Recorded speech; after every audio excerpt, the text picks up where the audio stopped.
Our watches are getting smarter. This one not only tells me how I did, but it also tells me what I should be doing. So that got me thinking, what would happen if I did exactly what my watch told me to do for an entire month?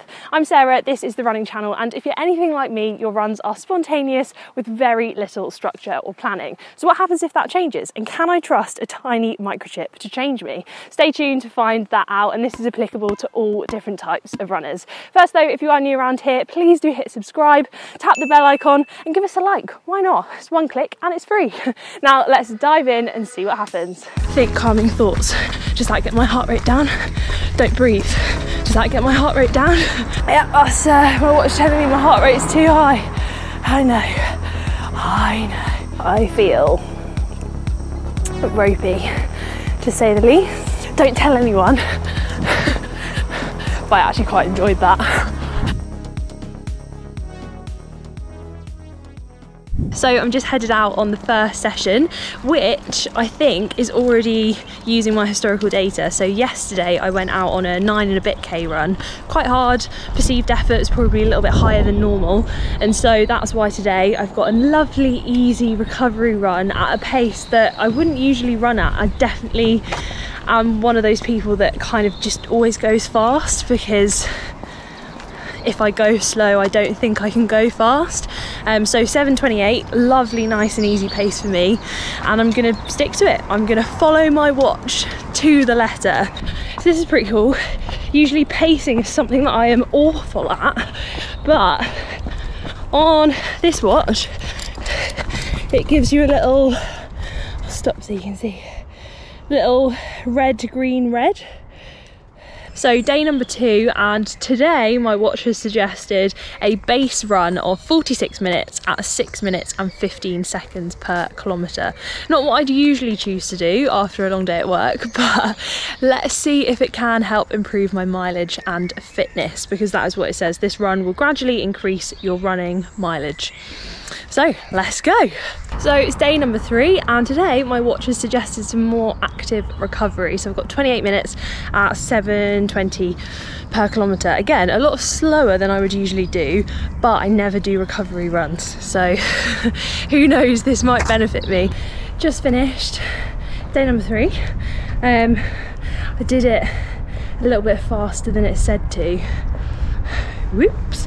So did 4.87 kilometres in the 28 minutes, so 5:46 per kilometre, but it did say at the end, you've been working very hard, consider some light recovery and rest tomorrow. So maybe tomorrow will be a rest day. Today's suggestion: rest, no workout to be ready for harder training up ahead. Rest or consider low intensity exercise. Brilliant, love that. So for this month I'm going to be using the Garmin Forerunner 55, an update to Garmin's entry-level watch, the Forerunner 45, and it includes some features previously only found on more expensive Garmin models, such as suggested workouts. So the watch will constantly be monitoring my training load and my workouts, and will then give me suggested sessions to help get me fitter whilst avoiding overload or injury. So every day I can check the watch to see what it wants me to do. Okay, so do you work out? Wait for a car to go past, and let's go. I personally don't do the maths before I leave, so I just know that I've got to stick round about 6:15 per kilometre, and I've got 43 minutes. And I'm so bad at maths, I just don't divide one by the other before I head out. So I've done 7 and a bit K, which if someone had said before I left, go and run 7K, I'd have been like, no thanks, I'm good. But I feel fine. Really nice run. So my watch is saying 27 hours recovery. However, tomorrow is the first time that I'm not going to be doing what my watch says. So I've already got a planned run in, which is the Wings for Life World Run, which I'm very excited for. So it's going to be a big day of running. I've just come out to a beautiful reservoir to do Wings for Life World Run today, but I thought I would have a little check at what my watch says I should be doing today. And funnily enough, today's suggestion is rest. So I'm not doing that, but oh well, let's see how this goes. So 15 kilometers, a little bit more than my watch said to do today, which was nothing. So I'm just heading home after a busy day in the office. My legs are definitely feeling it after that big run yesterday. Just checked the watch to see what it wanted me to do today. I was scared that maybe it wouldn't register that yesterday was quite a hard run and it would give me like a really intense interval session, but I shouldn't have feared because it absolutely knows the right thing to do, and I agree. It said consider today with some active recovery or rest. It's been quite a busy day shooting, I've done lots of walking, so I'm going to consider today a rest day and take it easy and then see what tomorrow brings. I think what I've learned from week number 1 is recovery runs need to be slow. Get it printed on a t-shirt, put it on a post-it note in front of you, tattoo it on your forehead. I need to remember this. I am so guilty of running fast all the time, and no, recovery runs only benefit you if you run slow. Let's take that into week 2 and see what week 2 brings. So you've got 2 options when you use the watch. You can either be working in a pace zone or you can be working in a heart rate zone. Works exactly the same. You still have the lines, red, green, red, I think. Yeah, I'm not colourblind. When you're trying to keep your heart rate at a base level and you've been going for 30 minutes and then you've got a hill, it's literally like, think calming thoughts. Does that get my heart rate down? Don't breathe. Does that get my heart rate down? No, I need to slow down. So I've definitely learned a valuable lesson that I run too fast uphill, and my heart does not thank me for it. Neither does my watch. Just starts madly beeping at me.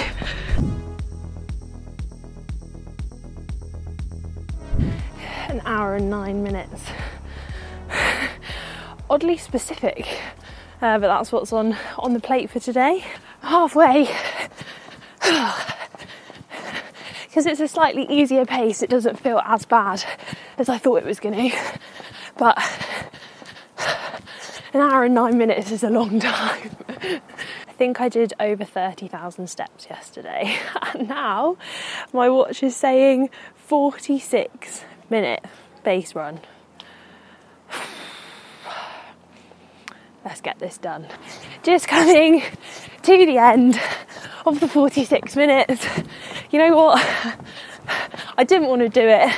My legs at the start didn't feel like they wanted to do it, but finishing strong, and don't tell anyone, but I actually quite enjoyed that. Week number 2 done. I am exhausted. That was a lot of running and not a lot of not running. But I'm enjoying having the structure, and I've set myself the goal of finishing it, so I will. Speaking of goals though, actually, here at the Running Channel we have set ourselves the goal of hitting 500,000 subscribers by the end of 2021. So if you are watching this video and you are not yet subscribed, then go on, help us out. Click subscribe. Go on, you know you want to. It's here or over here. Click it. Thank you very much. And on the subject of goals, we also have a goal of hitting 2,500 likes for this video, which would be amazing. And if we hit that, then we will be giving away the very watch that I am wearing Well, maybe not this one because it's probably a bit sweaty by now. But we'll be giving away a Garmin Forerunner 55 to one of you in the comments. So hit that like button, drop a comment down below, and you could be in with a chance of winning. Now for me, on to week 3. That looks different. It is a tempo run, 43 minutes at 165 BPM, so an hour and 3 minutes in total. I said they were coming. Tempo. You know what? I feel good today, even though I've run for the last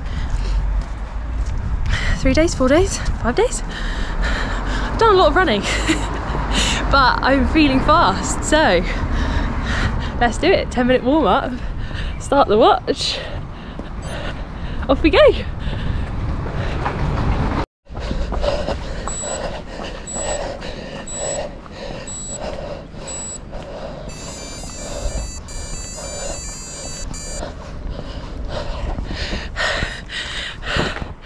Tempo run, done.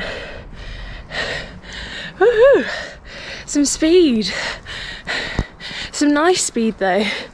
I think, again, heart rate tests you, but within my limits that felt really nice. Average heart rate of 161, so I was supposed to be at 165 with the tempo stuff and 145 in the warm-up and cool down, so that seems about right. I've got to wait for it to go around and tell me the other stats now. Hour and 3 minutes of running and just over 11k. Good run. Today's a rest day, and you know what that means. Eat a whole packet of cookies? Yes?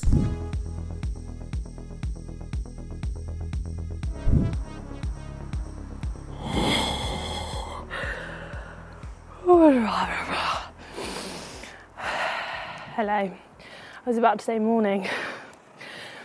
It's not the morning. I feel ropey, to say the least. And today, my watch has said a 46-minute base run. Didn't get to bed till about 2:30. Thought of running. Makes me feel very sad. But let's just get this done. Base run, done. It was actually alright. But now I want a nap. Oh dear. So I'm about to go out on my run. I've been very restrained and haven't looked at my watch yet. So should we see what it says? Press run. Today's suggestion is a threshold run, 3 times 8 minutes at 175 BPM, 48 minutes in total. So I'm guessing there's going to be a warm up, cool down, and then some rests in between each one of those sessions. Let's go do it. 175 BPM. It's quite hard. Oh God. 2 minutes to recover. And then we go again. Yeah, that's my watch telling me my heart rate's too high. I know.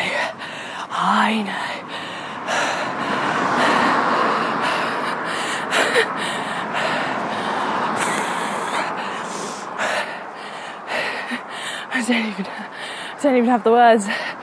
Final 8 minutes. Come on. Whew.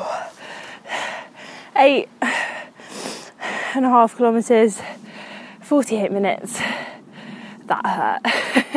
So the watch today has suggested a rest day, which I'm very happy with.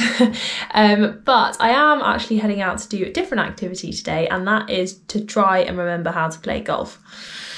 Let's see how this goes. So off for some golf in the rain, but only half a round, so nothing too strenuous. It's been pretty cool to know though that the watch does take activities like this into account. So if my dad had suggested a 20-mile bike ride, then the watch would take that into account along with my sleep and overall amount of training to suggest something sensible.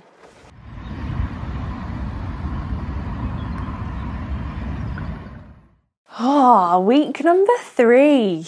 Tick it off. Get rid. But you know what? Don't. I loved week 3. I was just reminiscing week 3 in Garmin Connect, and there have been so many different types of sessions. The runs have all been really enjoyable.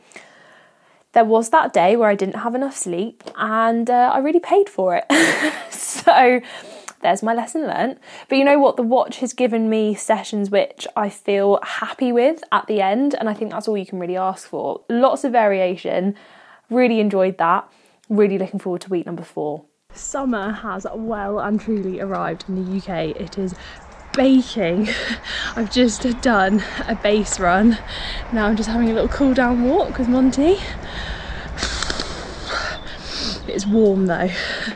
So warm. Just finished a lovely little recovery run, nice and easy, 30 minutes. Although the only thing that's still hard is keeping your heart rate down whilst going uphill. This is disgusting. It's so warm. Although heart rate is such a good indicator of, you know, don't push yourself to a pace that will do you damage. For example, there's my watch telling me I'm going too high at about 5:30 per kilometre, when at the start of this it was too low at 4:40. Shows the heat isn't that good. So I was just having a look at the statistics after that run, and for as long as I can remember, my VO2 max has always been 48. No matter what I did, no matter what I was doing, it was always 48. Just had a look though, and it has gone up to 50.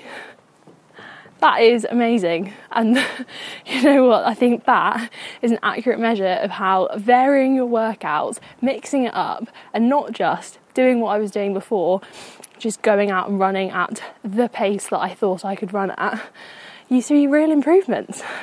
So chuffed with that. So it's a penultimate week.